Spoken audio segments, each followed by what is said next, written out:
오케스트라와의 연주 경험도 콩쿠르에 입을 턱시도도 없었던 그는 1980년 제10회 쇼팽 콩쿠르에 출전해 아시안 최초로 기적같은 우승을 이뤄냈습니다. 동양인은 서양 음악을 이해할 수도 없고 연주할 수도 없다는 편견을 깨며 많은 아시아 연주자들에게 희망을 선사했습니다. 여기서 그는 우리에게 생소한 베트남 피아니스트 랑 타이손입니다. 이분은 이데일리아와 서면 인터뷰에서 이렇게 말하고 있습니다. 고난과 역경은 살아남고자 하는 욕구를 키워줍니다. 그리고 음악을 포함한 삶의 모든 활동을 하기 위해 필요한 강한 의지를 기르게 해줍니다. 라고 말했습니다. 또한 삶의 고통과 쓴맛을 느끼는 것은 인간의 감정과 감각을 일깨워주는 것입니다. 이것은 예술하는 데 있어 중요한 부분입니다. 라고 말했다는 것이죠. 그는 쇼팽 콩쿠르 우승 이후 42년간의 시간이 흘렀지만 자신의 음악과 인생에 대한 생각은 변함이 없다고 말합니다. 또한 그는 인생의 고난과 역경은 예술가에게 꼭 필요합니다 라고 말했다라는 것입니다. 고난과 역경이 예술가에만 필요한 것이 아닙니다. 고난과 역경은 모든 사람에게 필요하다라는 겁니다. 왜냐하면 고난으로 말미암아 삶을 더욱 견고하고 풍성하게 만들어갈 수 있기 때문에 그렇습니다. 뿐만 아니라 기독교인들에게 고난과 역경은 필수적 요소라고 말할 수 있습니다.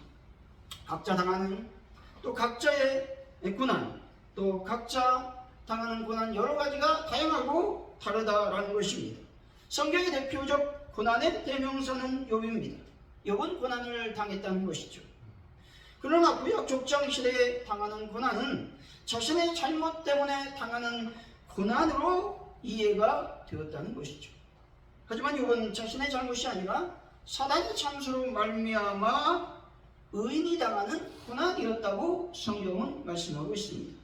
욥기서 1장 1절입니다. 우스 땅에 욥이라 불리는 사람이 있었는데 그 사람은 온전하고 정직하여 하나님을 경외하며 악에서 떠난 자더라 말씀합니다. 욥에 대한 평가는 의인이었다는 것입니다. 다시 말해 욥은 온전히 하나님을 사랑하고 경배하는 자였습니다. 그리고 악을 결코 사랑하지도 행하지도 않는 정직하고 온전한 사람이었습니다. 그럼에도 불구하고 엄청난 고난을 당했다는 것이죠. 첫째로 고난은 자신이 갖고 있는 모든 재산이 약탈을 당하고 또 소도 양도 종들도 불에 태워져 죽었다는 것입니다. 두 번째 고난은 심히 어려운 고난이었습니다. 사랑하는 10명의 자녀가 한시 한 달에 죽었다는 것이죠. 갑자기 큰아들 집에서 형제들이 모여서 담소를 나누고 있는데 큰 바람, 아마도 토네이도 같은 그런 바람이 불어서 온 집이 무너졌어요. 그래서 다 죽었다는 것이죠. 세 번째 고난은 질병의 고난이었습니다. 욥의 발바닥에서부터 정수리까지 종기가 생겨 질그릇 조각으로 몸을 긁어야 했다는 것입니다. 네 번째 고난은 사랑하는 아내가 자신의 곁을 떠났다 말하고 있습니다. 그럼에도 불구하고 욥은 하나님을 부인하거나 하나님께 원망과 불평을 하지 않았습니다. 욥기서 1장 22절이죠. 이 모든 일에 욥이 범죄하지 아니하고 하나님을 향하여 원망하지 아니하니라 말씀합니다. 욥의 고난은 우리가 겪을 수 있는 최악의 고난이었습니다. 그럼에도 불구하고 하나님께 죄를 짓는 것임을 욥을 통해서 우리는 배우게 되는데 그 죄가 무엇입니까? 원망과 불평이라고 말하고 있는 것입니다. 사랑하는 성도 여러분, 인생의 쓴맛을 경험한다 할지라도 하나님을 경배하며 하나님 사랑을 멈추지 않는 분들이 다 되시기를 예수 이름으로 간절히 축원드립니다. 오늘의 말씀 바울은 자신의 연약함을 깨지기 쉬운 질그릇에 비유하고 있는 것입니다. 또한 예수 그리스도의 복음을 보배에 비유하고 있다는 것입니다. 그러면서 자신은 연약하여 깨어지기 쉬운 질그릇과 같은 존재라고 말하고 있는 겁니다. 하지만 그 안에 보배 같은 예수 그리스도의 영광의 복음의 능력으로 말미암아 극심한 혼란 가운데서도 고린도 성도들에게 생명의 풍성함을 누리게 했다고 말하고 있습니다. 바울로 자신도 또한 모든 고난을 극복하고 승리하여 끝내 고린도 성도들과 더불어 그리스도 앞에 서게 될 것이라고 소망을 피력하고 있는 것입니다. 오늘 말씀을 통해서 반전 인생이라는 제목으로 고난을 통해 얻을 수 있는 유익은 무엇이며 이것을 통해 우리 인생이 어떻게 변화되는지 하나님의 은혜를 나누도록 하겠습니다. 첫째, 고난을 통해 성도가 얻을 수 있는 유익은 바로 인생의 보배인 예수 그리스도를 만나게 된다는 것입니다. 7절에 한번 읽어봅니다. 시작. 우리가 이 보배를 질그릇에 가졌으니 이는 심히 큰 능력은 하나님께 있고 우리에게 있지 아니하며 함이라. 아멘. 보배는 복음으로서 예수 그리스도를 말미암는 구원의 복음을 가리킨다는 것이죠. 여기서 질그릇은 가치 없는 것을 비유하는 것으로서 바울 자신과 성도들을 가리키는 겁니다. 바울은 자신의 연약한 인간성을 고백하고 있는 것입니다. 질그릇은 모양도 볼품없고 약하여 깨어지기 쉬울 뿐 아니라 별로 귀히 쓰이지도 않는 가치 없는 물건을 의미하고 있는 것이죠. 바울은 자신의 연약함을 생각하면서 자신을 이처럼 끼어들기 쉬운 질그릇에 비유하고 있는 겁니다. 하지만 바울은 이런 질그릇에 보배가 담겨있다고 말하고 있는 것입니다. 여기서 말하고 있는 보배는 과연 무엇을 의미하는 것일까요? 첫째로 하나님께 받은 사도 직분을 말하고 있습니다. 바울은 복음을 전파하는 자신의 사도 직분에 매우 영광스러운 것이라고 말하고 있는 것이죠. 과거 교회를 비판하던 바울에게서 사도라는 직분은 참으로 귀한 보배였습니다. 그러므로 우리 성도들도 성령을 통해 하나님께 주시는 직분을 보배로 여길 수 있어야 되는 것입니다. 서리집사, 또 권사, 안수집사, 장로 이런 직분이 얼마나 귀한지 여러분들은 귀하게 생각해야 되는 것입니다. 이 직분은 하나님께서 주시는 것으로 믿음으로 받아야 되는 것입니다. 어떤 분들은 항준지 선거를 했는데 안 받겠다는 거예요. 이것은 참으로 하나님 앞에 죄가 될 수도 있다 라고 하는 것이죠. 왜? 하나님께서 주셨기 때문에 그렇다라고 하는 것이죠. 귀하지 않은 직분이 없다는 것이죠. 서리집사는 귀하지 않고 장로직은 귀하다 말할 수 없는 것입니다. 왜? 다 하나님께서 주신 직분이기 때문에 모두 다 귀하다 말씀드릴 수 있습니다. 그렇다고 이 직분이 명예나 권력이 될 수도 없다라고 하는 것이죠. 금교는 장로직이 권력이 되었습니다. 명예가 되었다는 것이죠. 이것은 잘못된 하나님의 죄라고 말씀드릴 수 있는 것이죠. 그렇다고 그 직분이 하찮은 것으로 치부할 수도 없는 것입니다. 왜냐하면 다시 한번 강조하지만 하나님께서 주신 것이기 때문에 그렇습니다. 둘째로 여기서 보배는 복음을 의미합니다. 복음은 모든 믿는 자에게 주시는 하나님의 십자가의 구원의 능력을 말하고 있는 것이죠. 쉽게 말하면 예수님을 영접하면 영생을 얻어 천국에 갈 수 있다라는 것입니다. 이 놀라운 복음을 날마다 전하는 분들이 되시기를 바랍니다. 셋째로 이 보배는 믿음입니다. 믿음은 죄인들로 하여금 의인이 되게 하는 것입니다. 예수님을 나의 구주, 나의 하나님으로 믿어 영생 구원을 얻게 된다라는 겁니다. 복음은 죽은 자를 살리고 악한 자를 선한 자로 만드는 것입니다.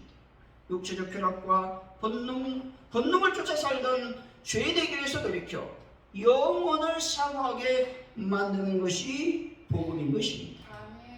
넷째로 여기서 보배는 예수 그리스도를 말하고 있습니다. 예수 그리스도 그 자체가 우리 성도들에게 보배라고 하는 것입니다. 이 세상 어떤 보배와도 바꿀 수 없는 영원한 보배가 우리 주 예수 그리스도이심을 믿으시기 바랍니다. 그리스도를 통해 의를 얻고 영생을 얻으며 성령 충만을 받고 천국의 기업을 받게 되는 것입니다. 예수 믿지 않는 자들에게 고난은 실패와 저주로 여겨진다는 겁니다.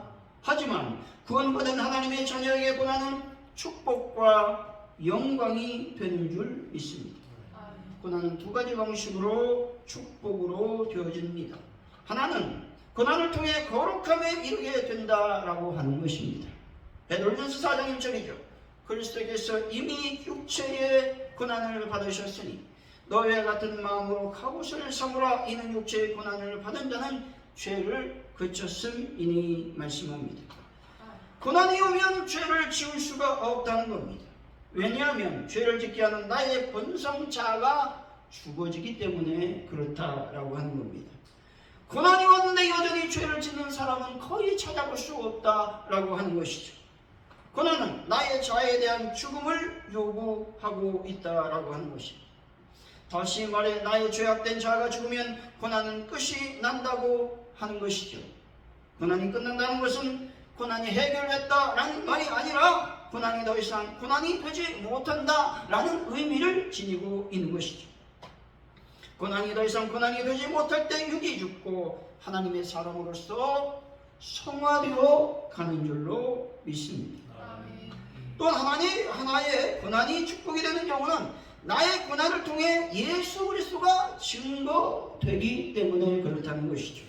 나의 실패가, 나의 좌절과 절망이 예수님을 증거할 수 있는 기회가 된다라고 하는 말씀입니다. 고난은 나의 연약함이 강함이 되어 예수 그리스도를 온전히 드러내도록 만드는 것입니다. 하나님의 자녀의 삶 속에 고난이 찾아올 때가 있습니다. 버림받은 느낌, 내 자존심과 체면이 거꾸라져 땅바닥에 내 팽겨쳐진 것 같은 그런 기분. 그래서 죽은 것 외에는 아무것도 할 수 있는 것이 없는 것처럼 느껴질 때가 있다는 겁니다. 그런데 놀랍게도 내가 겪고 있는 그 상황과 그 고난이 결코 나를 망하게 하지 않는다라는 겁니다. 나 다 포기하게 만들지 않는다는 것이죠. 왜냐하면 나를 죽음으로 내몰지 않는 분이 계시기 때문에 그렇습니다. 그분이 바로 예수 그리스도이십니다. 예수님께서 내 안에 나를 붙드시고 나를 지켜주시며 도우시는 분이심을 여러분들이 믿으시기 바랍니다. 예수님 부활하셔서 나와 온 세상의 구주가 되신 분이심도 믿으시기 바랍니다. 예수님은 생명의 능력으로 내 안에 살아 역사하고 계신 것이죠. 뿐만 아니라 예수님은 성령으로 영원토록 세상 끝까지 나와 함께 하시는 분이십니다. 이것을 여러분들은 믿으시기 바랍니다. 사랑하는 성도 여러분, 질그릇과 같은 내 안에 예수 그리스도께서 계시기에 고난과 역경이 와도 두려워하지 마시고 능히 승리하는 분들이 다 되시기를 예수 이름으로 간절히 축원드립니다. 둘째, 고난을 통해 성도가 얻는 유익은 예수님의 생명을 경험할 수 있게 되는 것입니다. 10절이죠. 한번 읽어보죠. 시작. 우리가 항상 예수의 죽음을 몸에 짊어지면 예수의 생명이 또한 우리 몸에 나타나게 하려 함이라. 아멘. 여기서 예수님의 죽음은 십자가를 가리킵니다. 또 그것을 몸에 짊어진다 라고 하는 말은 예수 그리스도의 고난에 참여한다 라는 의미를 지니고 있습니다. 다시 말해 성도로서 신앙적 삶을 지켜나가고자 할 때 예수의 죽음과 같은 고난의 과정이 계속해서 반복된다 라고 하는 것들을 말하고 있는 것입니다. 예수님을 먼저 생각해 보기를 원합니다. 예수님은 탄생하시면서부터 고난을 당하셨습니다.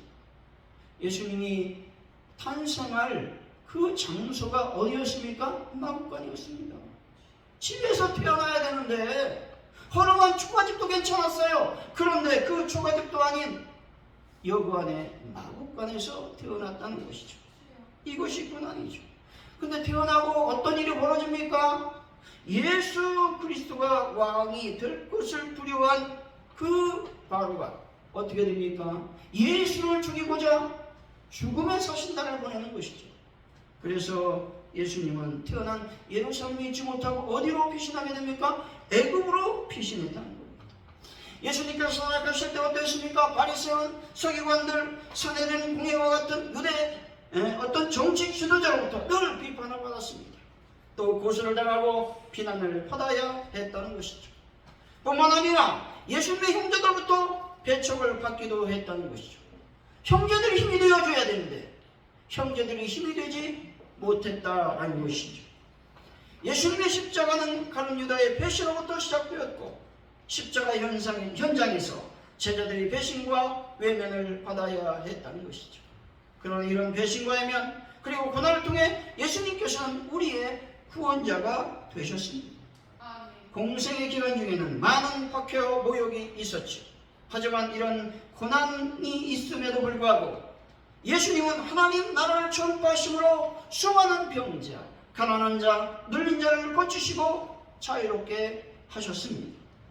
십자가에서 죽으심으로 말미암아 세상에 죄는 없어지고 부활하심으로 말미암아 하나님 나라에 들어가는 길을 우리 앞에 활짝 열어주셨다는 것이죠.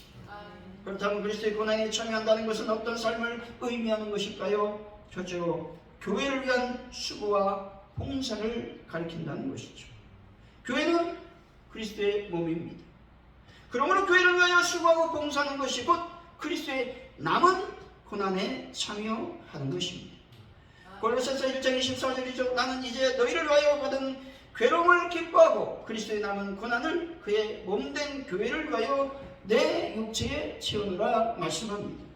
바울은 자신의 육체를 교회를 위하여 채운다고 말하고 있습니다. 바울은 교회를 위하여 자신의 모든 것들을 바쳤다는 것이죠. 교회를 위하여 헌신하며 봉사하고 목숨까지 교회를 위하여 바쳤다라고 말하고 있는 것이죠. 바울은 하나님의 일꾼이 되기를 자처했습니다. 그래서 그는 환난을 받고 궁핍과 곤란과 매맞음과 갇힘과 먹지 못하고 수고하기를 많이 했습니다. 이렇게 교회를 위하여 수고하고 희생하며 고난 당하는 것이 곧 그리스도의 고난에 참여하는 것이 되는 것입니다. 그리스도의 고난에 동참하는 그리스도인, 그리스도의 고난에 동참하는 그리스도인들은 예수님의 생명이 나타난다라고 하는 것이죠. 고린도서 2장 14절입니다. 항상 우리를 그리스도 안에서 이기게 하시고 우리로 말미암아 각처에서 그리스도를 아는 냄새를 나타내시는 하나님께 감사하노라. 아멘. 성도는 그리스도의 향기를 바라는 존재여야 되는 것이죠. 그래서 예수의 생명이 나타나야 된다라고 하는 것이죠. 여러분 속에 계신 그 예수님이 드러나야 된다는 말입니다. 예수 믿지 않는 영혼들에게 여러분 속에 계신 그 예수님이 나타나야 된다는 것이죠. 그래야 하나님의 영광을 돌려드리게 되는 것이죠. 난제도의 하늘공원에 가면 아름다운 꽃들과 나무들이 울창하게 향기를 풍기고 있다는 것이죠. 이곳이 어떤 곳이었습니까? 쓰레기 산이었습니다. 말할 수 없는 정도의 쓰레기 냄새가 나고 있는 그런 산이었다는 겁니다. 그런데 이제는 어떤 곳으로 바뀌었습니까? 정원, 꽃들의 향기로 가득한 정원으로 바뀌었다라는 겁니다. 옛 모습은 이제 간데없고 이제는 아름다운 정원이 되었다는 것이죠. 이처럼 우리의 삶도 역시 그리스도의 향기를 풍기는 그런 삶을 살아야 되는 것입니다. 사랑하는 성도 여러분, 썩어 냉사는 옛 본성이 죽어짐으로써 예수 그리스도가 나타나 날마다 예수 그리스도를 바라는 향기로운 삶을 살아가는 분들이 나되시기를 예수 이름으로 간절히 축원드립니다. 고난을 통해 예수님을 만나고 예수의 생명을 경험하게 된다면 우리는 어떤 삶을 살아가게 될까요? 그것은 바로 반전 인생을 살아갈 수 있다는 것입니다. 8절에서 9절이죠. 한번 읽어봅니다. 시작. 우리가 사방으로 괴성을 당하여도 쌓이지 아니하며 답답한 일을 당하여도 낙심하지 아니하며 박해를 받아도 버림받지 아니하며 거꾸로 들임을 당하여도 망하지 아니하고. 아멘.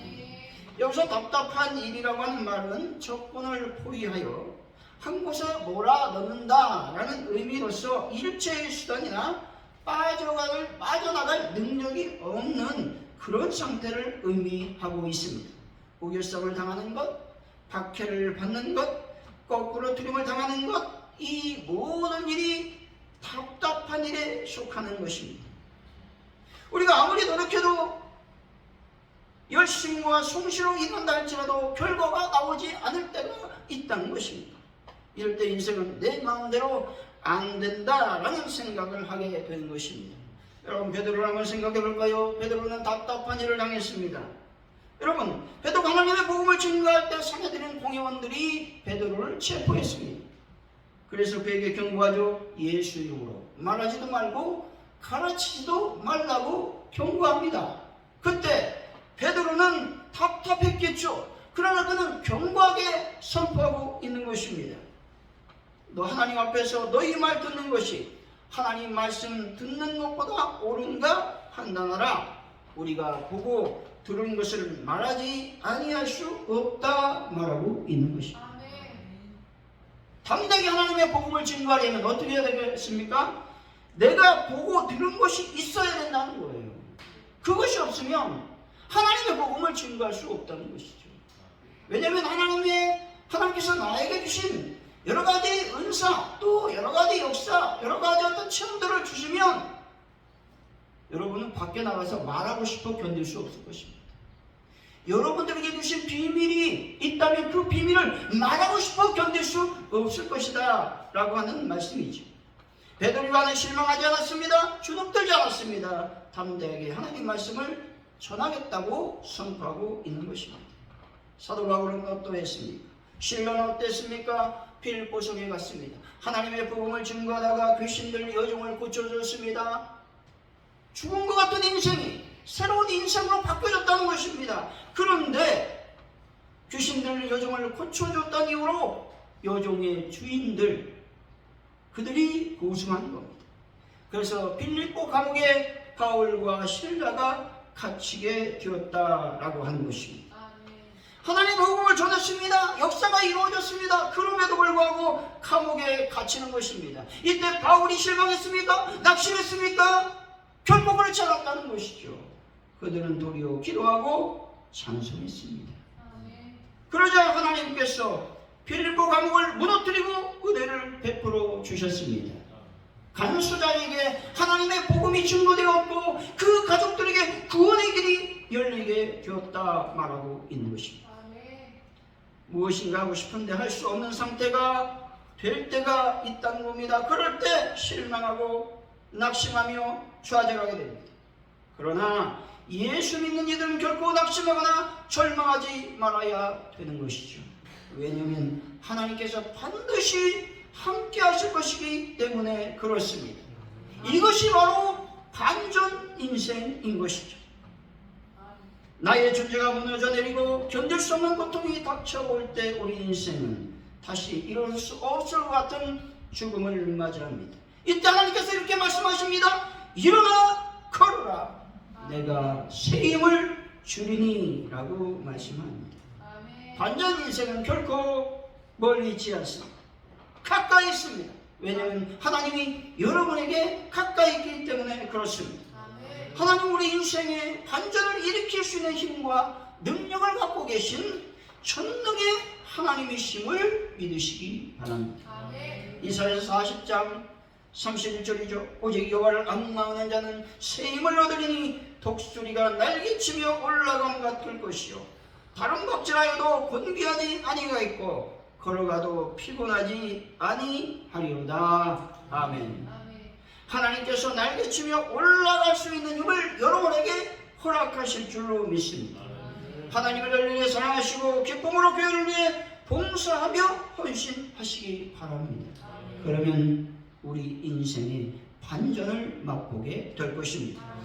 결론적으로 고난은 예수님을 만나게 되고 예수의 생명을 드러내게 된다는 것이죠. 예수의 생명을 경험하게 된다는 것입니다. 이럴 때 우리는 반전 인생을 경험하게 될 줄로 믿습니다.